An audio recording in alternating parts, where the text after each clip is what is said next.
Hi friends, நல்லா இருக்கீங்களா? நானும் நல்லா இருக்கேன். வாங்கோ யூடியூப்குள்ளே போகலாம், வீடியோக்குள்ளே போகலாம் ஃப்ரெண்ட்ஸ். எங்கள் பேர் சூப்பர் சமையல். என் பேர் லக்ஷ்மி.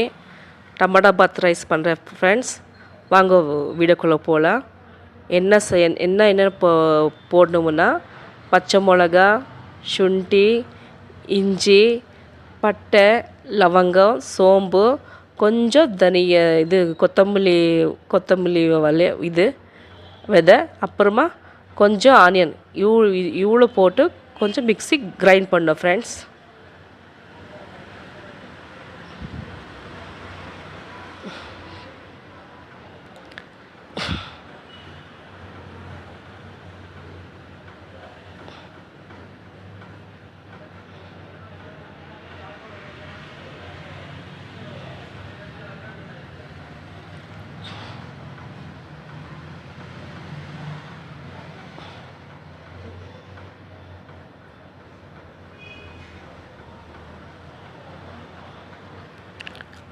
அதுக்கப்புறம் கொஞ்சம் புதினா போட்டு மறுபடி கிரைண்ட் பண்ணோம் ஃப்ரெண்ட்.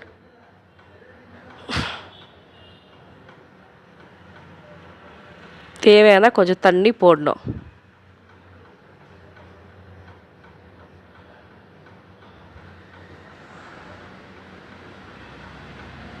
அப்புறமா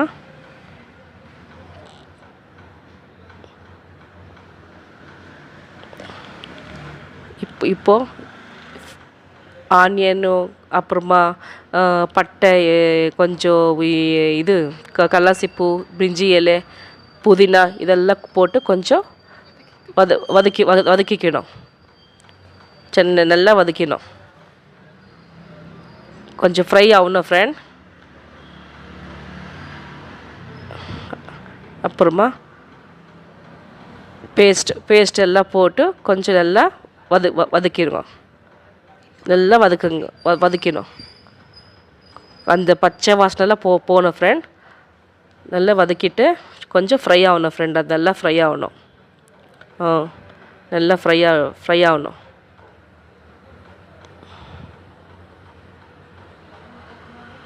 நல்லாயிருக்கும் ஃப்ரெண்ட். இது ஒரு மாதிரி கொஞ்சம் சிக்கன் போடுமே பிரியாணி மாதிரி இருக்கும். இது நல்லா இருக்கும். கொஞ்சம் டிஃப்ரெண்ட்டாக இருக்கும் ஃப்ரெண்ட். செஞ்சு பாருங்கள்.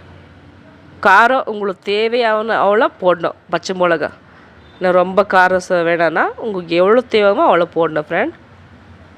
நல்லா ஃப்ரை ஆகணும். நான் 5 பேருக்கு செஞ்சுட்டு இருக்கேன் ஃப்ரெண்ட் எங்கள் வீட்டில். இப்போது டமாட்டோ போடல ஃப்ரெண்ட். டமாட்டோ போட்டு நல்லா வதக்கணும் ஃப்ரெண்ட். பச்சை வாசனை போகணும் ஃப்ரெண்ட்.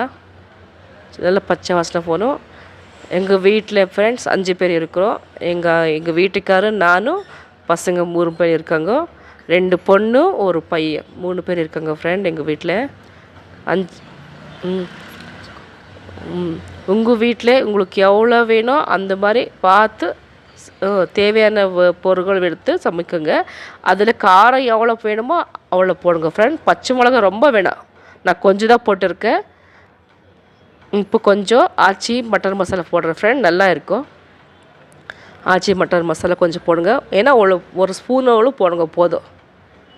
கொஞ்சம் ஒரு அரை ஸ்பூனோ சில்லி பவுடர் இதெல்லாம் போட்டு நல்லா கொஞ்சம் வதக்கணும். வதக்கிங்க. நல்லா வதக்கிட்டு கொஞ்சம் கொத்தமல்லி ஃப்ரெண்ட். நல்லா இருக்கும். கொத்தமல்லி கொஞ்சம் போடணும் ஃப்ரெண்ட்.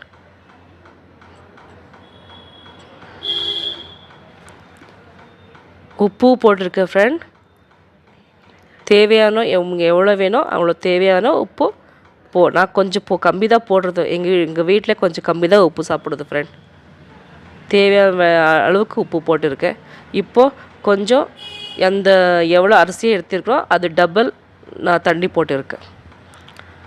2 கிளாஸ் அரிசினா நான் 4.5 கிளாஸ் தண்ணி போடுறேன் ஃப்ரெண்ட்ஸ். ஏன்னா எங்கள் வீட்டில் கொஞ்சம் சாஃப்டாக இருக்கணும். அதனால தான் கொஞ்சம் அரை கிளாஸ் தண்ணி ஜாஸ்தி போடுறேன். இப்போது நல்லா கொதிக்குது தண்ணி. நல்லா கொதிக்கிட்ட அப்புறமா இப்போ நான் ரைஸு ஊற வச்சுருக்கிறேன் ஃப்ரெண்ட்ஸ். ஒரு மணி பின்னாடியே நான் ரைஸ் ஊற வச்சுருக்கேன். அரிசி நல்லா கழுவிட்டு ஊற வச்சுருக்கேன் ஃப்ரெண்ட்ஸ். இப்போ அரிசி போட்டுடலாம். போட்டுட்டு கொஞ்சம் வதக்கி கிண்டலாம் ஃப்ரெண்ட்ஸ். அரிசி போட்டுட்டு எல்லாம் அரிசி போட்டு கொஞ்சம் கிண்டலாம்.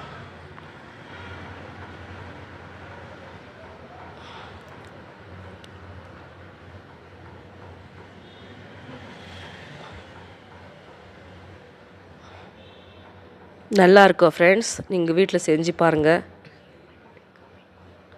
கமெண்ட்ஸில் சொல்லுங்கள் ஃப்ரெண்ட்ஸ் எப்படி இருக்குது. நீங்கள் செஞ்சு பார்த்துட்டு கமெண்ட்ஸில் சொல்லுங்கள். நல்லா இருக்கும். கண்டிப்பாக பண்ணுங்கள். நல்லா வரும். ரொம்ப ரொம்ப நல்லா வரும். அப்புறமா தண்ணியெல்லாம் கொஞ்சம் எல்லாம் தண்ணி போயிடுச்சோம்னா கொஞ்சம் 10 நிமிஷம் சிம்மில் வச்சுருங்க. ரொம்ப சிம்மில் வச்சுட்டு மூடி வச்சுருங்க ஃப்ரெண்ட்ஸ். ரெடிங்க. பாருங்கள் ஃப்ரெண்ட், ரெடி ஆயிடுச்சு. வாங்க சாப்பிடலாம். பாருங்கள் ஃப்ரெண்ட், நல்லா ரெடி ஆயிடுச்சு. பாருங்கள், சூப்பராக இருக்குது. பாருங்கள், சூப்பராக இருக்குது. பாருங்கள் ஃப்ரெண்ட்ஸ், வாங்க